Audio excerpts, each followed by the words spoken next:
Three headed shark attack. Movie की शुरुआत में पॉली नाम की एक लड़की अपने बॉयफ्रेंड मार्क के साथ समुद्र के किनारे पर खड़ी है। उनकी तरफ एक नौजवान लड़का आता है और उनको बियर पीने को कहता है। इसके बाद जवान लड़का पॉली के साथ तैरने की रेस लगाने को बोलता है। वो लड़का फिर अपने कपड़े उतारकर पानी में जाता है और पॉली भी उसके पीछे पीछे जाती है। लेकिन अचानक ही पॉली के ऊपर 3 सर वाली एक बड़ी शार्क हमला कर देती है और पॉली को खा जाती है। हालांकि मार्क अपनी गर्लफ्रेंड को बचाने के लिए पानी में जाता जरूर है, लेकिन वही शार्क मार्क को भी खा देती है। इसके बाद वो शार्क समुद्र के किनारे पर आती है और इंसानों पर हमला करके उन्हें भी खा जाती है। अगले सीन में मैगी पीटरसन नाम की एक लड़की परसेफनी नाम की एक जगह पर पहुंचती है। परसेफनी पानी में बनने एक रिसर्च लैब है जो कि एक द्वीप पर बनी हुई है। मैगी वहाँ अपनी पढ़ाई पूरी करके इंटर्न के तौर पर काम सीखने गई होती है। वो सबसे पहले वहाँ काम करने वाले डॉक्टर टेड नेल्सन से मिलती है। मैगी वैसे काम शुरू करने के लिए बहुत ही जल्दी में दिखाई देती है, लेकिन टेड बोलता है यहाँ काम करने से पहले तुम्हें मैगी इस जगह को समझना होगा। इसके दौरान टेड मैगी को पूरी रिसर्च सेंटर दिखाता है और वहाँ काम करने वाले लोगों से भी मिलवाता है।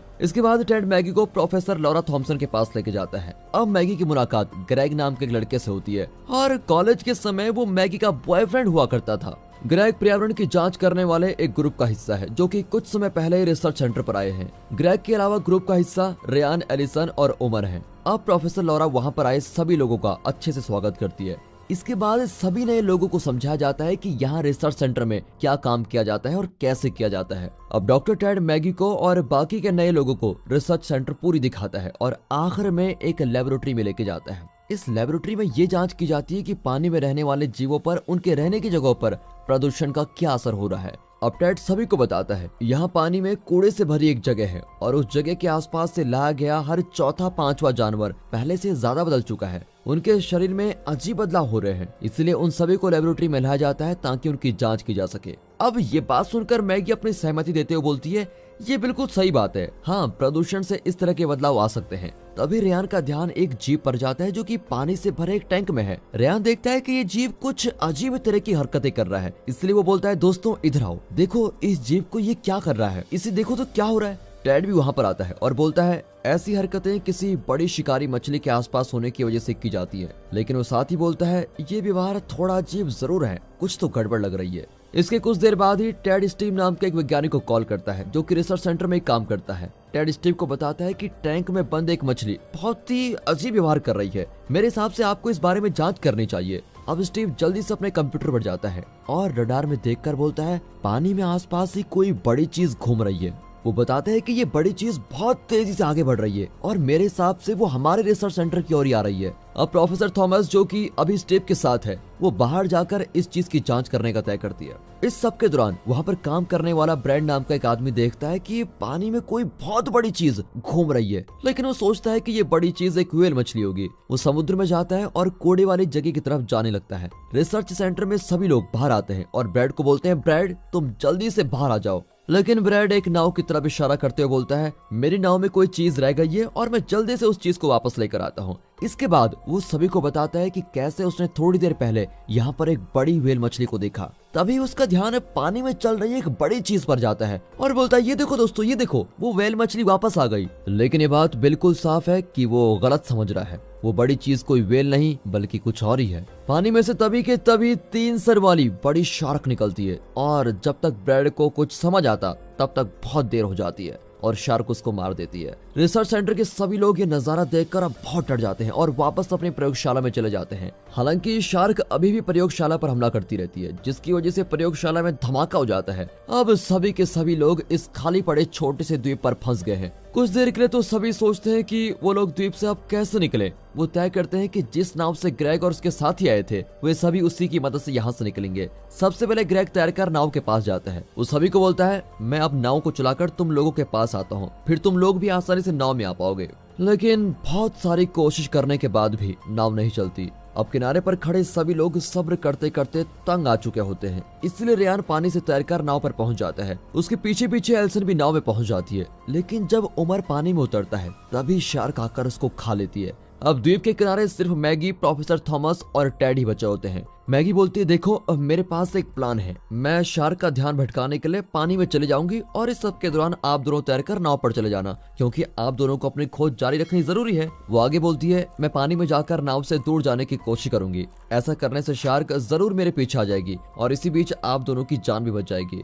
इस सब के जवाब में प्रोफेसर थॉमस बोलती है, मैगी तुम्हें ये करने की कोई जरूरत नहीं है, सभी लोगों की जिम्मेदारी मेरी है, इसीलिए ये हक मेरा बनता है और मैं शार्क का ध्यान भटकाऊंगी, तुम दोनों यहाँ से नाव में चले जाओ। वो जल्दी से पानी में कूद जाती है और नाव से दूर तैरने लगती है। 3 सर वाली शार्क उसके पीछे जाती है और प्रोफेसर को भी खा जाती है।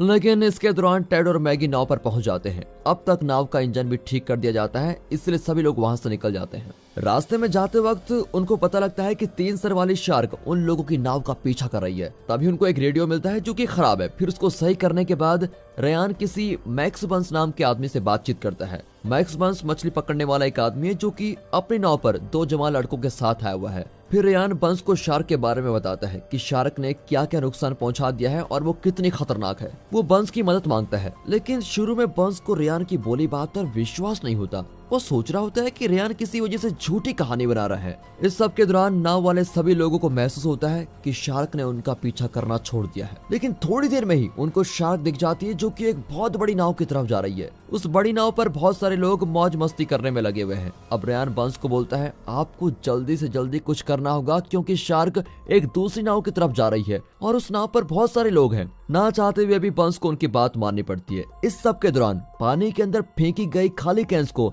शार्क खा रही होती है। टैड बोलता है कि मेरे हिसाब से ये शार्क उस कूड़े की तरफ जा रही है, उस प्रदूषण की तरफ जा रही है जो कि अभी अभी उस नाव से गिरने वाला है। दोस्तों, मूवी में दिखाया तो सही है, प्रदूषण की वजह से जितना खतरा पृथ्वी को, उससे कई ज्यादा गुना इंसानों को है। हम कैसे इस प्रदूषण को कंट्रोल कर सकते हैं, कमेंट्स में अपनी राय जरूर दीजिएगा। अब रिसर्च सेंटर में बचकर निकले सभी लोग बड़ी नाव की तरफ जा रहे होते हैं ताकि वो बड़ी नाव पर पहुंचे और लोगों को बचा सके। फिर मैगी और बाकी लोग भी उस बड़ी नाव के लोगों का ध्यान अपनी तरफ खींचने की कोशिश करते हैं, लेकिन इसमें नाकाम रहते हैं, कुछ नहीं होता। इस सब के दौरान बड़ी नाव में हावर्ड और उसकी गर्लफ्रेंड रोजमेरी को समुद्र में किसी बड़ी चीज की परछाई दिखाई देती है, लेकिन उनको नहीं पता कि परछाई किस चीज की है। जल्द ही 3 सर वाली शार्क नाव पर हमला कर देती है, जिसकी वजह से नाव का इंजन अपनी पावर ही खो देता है। अब नाव का हेड कैप्टन अपने से छोटे कैप्टन को बोलता है, तुम जल्दी से नीचे इंजन वाले कमरे में जाओ और देखो कि इंजन की पावर क्यों चली गई। यहाँ शार्क हमला करती रहती है और कई लोगों की जान चली जाती है। ऐसा होने से काफी सारे लोग अपने आप को संभाल नहीं पाते और समुद्र में गिरकर शार्क का शिकार बन जाते हैं। फिर डरे हुए सभी लोग कैप्टन के पास जाते हैं और बोलते हैं, कैप्टन, जान बचाने वाली छोटी नाव कहाँ है, हम उसकी मदद से खुद को बचा सकते हैं। लेकिन उनको जल्दी पता लगता है कि इस बड़ी नाव पर जान बचाने वाली छोटी नाव है ही नहीं। इस सब के दौरान रोजमेरी भी नाव से गिरने लगती है, लेकिन वो अपने एक हाथ से नाव को अच्छे से पकड़ लेती है। उसका दूसरा हाथ हावर्ड ने पकड़ा हुआ होता है और रोजमेरी को वापस खींचने की वो पूरी कोशिश में लगा हुआ है। तभी वहाँ पर एक ताकतवर आदमी स्टेनली आता है और हावर्ड की मदद से रोजमेरी को वापस ऊपर खींच लेता है। अब जल्द ही रिसर्च सेंटर के बचे हुए लोग बड़ी नाव के पास पहुंच गए हैं ताकि वो बड़ी नाव वाले लोगों की मदद कर सकें। जैसे ही उनकी नाव बड़ी नाव के साथ जाकर खड़ी हो जाती है, वो जल्दी से बड़ी नाव में चढ़ जाते हैं और देखते हैं कि ज्यादातर लोग बुरी तरह से जख्मी पड़े हुए हैं और उनके शरीर से खून निकल रहा है। तभी अचानक शार्क आकर नाव पर एक जोरदार हमला करती है। ऐसा होने से डॉक्टर टेड फिसलता हुआ शार्क के मुंह में पहुंच जाता है और शार्क उसको तभी के तभी खा लेती है। फिर सभी लोग जल्दी से वापस अपनी नाव पर जाने का तय करते हैं। इंजन के खराब होने की वजह से इस नाव को तो इस्तेमाल नहीं किया जा सकता, इसीलिए यहाँ पर अब बहुत ज्यादा खतरा होता है। अब रिसर्च स्टेशन के सभी लोग स्टेनली, हावर्ड और रोजमेरी के साथ मिलकर अपनी नाव में चले जाते हैं। हालांकि रेयान उन लोगों के साथ नहीं आता। वो सभी के साथ आने की जगह कुल्हाड़ी लेकर शार्क को मारने जाता है। उसके सभी साथी उसको रोकने की बहुत कोशिश करते हैं, लेकिन रेयान बोलता है, तुम मुझे शार्क पर हमला करने से मत रोको, मैं उसको मार कर ही वापस आऊंगा। लेकिन आखिर में जब वो हमला करता है तो वो खुद ही मारा जाता है। अब सभी लोग किनारे पर पहुंच गए हैं, लेकिन बहुत सारे लोग पहले ही मारे जा चुके हैं। इस सब के दौरान बंस की नाव पर शार्क ने जोरदार हमला कर दिया है, इसलिए बंस अपने दोनों आदमियों से शार्क के ऊपर गोलियां चलाने को बोलता है। दोनों आदमी बिल्कुल वैसा ही करते हैं जैसा उनको करने को बोला गया है और कुछ देर के लिए शार्क पानी में जाकर छुप जाती है। लेकिन कुछ समय में वो पानी से बाहर आती है और बंस के दोनों आदमियों को मार डालती है। अब शार्क बंस पर भी हमला करने वाली होती है, लेकिन बंस किसी तरह से शार्क का एक सर काटकर अलग कर देता है। इसके बाद वो अपनी नाव को लेकर किनारे पर पहुंचता है और शार्क अभी भी नाव के ऊपर पड़ी हुई है। फिर बंस रिसर्च लैब से जिंदा बचकर आए लोगों से मिलता है। जब वो उन लोगों से बात कर रहा होता है, तभी जिस जगह से शार्क का सर काटा गया था उस जगह पर 3 नए सर आ जाते हैं। वो शार्क जल्दी से दोबारा ठीक हो जाती है और जल्दी से बंस को मार डालती है। यहाँ डर की वजह से सभी लोग समुद्र के किनारे से दूर भाग जाते हैं। उनको एक आदमी मिलता है जो कि समुद्र के किनारे जिंदा बच गया था और इसके कुछ देर बाद ही उनको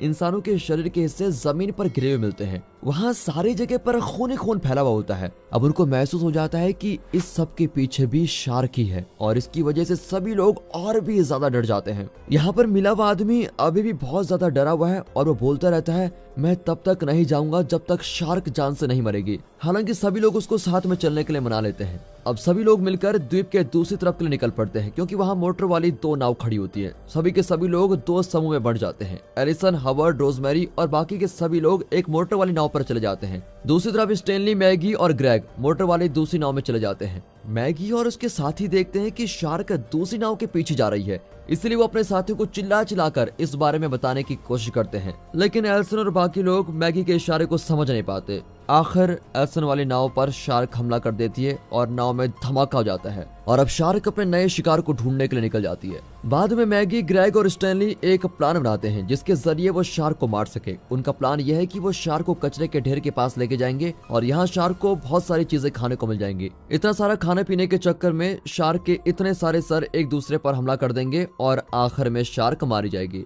अब स्टैनली कचरे की कुछ थैलियां नीचे फेंकने लगता है ताकि वो शार्क का ध्यान भटकाकर कूड़े के ढेर के पास पहुंच जाए, लेकिन जब स्टैनली कूड़े से भरी थैलियां फेंक रहा होता है तभी शार्क को उसका एक हाथ काट लेती है। अब नाव में कूड़े से भरी कोई थैली नहीं बची है, इसलिए शार्क का ध्यान भटकाने के लिए स्टैनली पानी में कूद जाता है। उसको वापस नाव में लाने के लिए ग्रेग भी पानी में उतरता है, लेकिन स्टैनली अपनी कोनी मारते हुए ग्रेग को नाव में जाने को बोलता है। जल्द ही स्टैनली को शार्क खा जाती है और फिर तेजी से कूड़े के ढेर के पास पहुंच जाती है। वहां कूड़ा खाते हुए शार्क के सभी सर एक दूसरे पर हमला करते हैं और आखिर में शार्क मारी जाती है। और दोस्तों, इसी के साथ ये मूवी यहाँ पर खत्म होती है।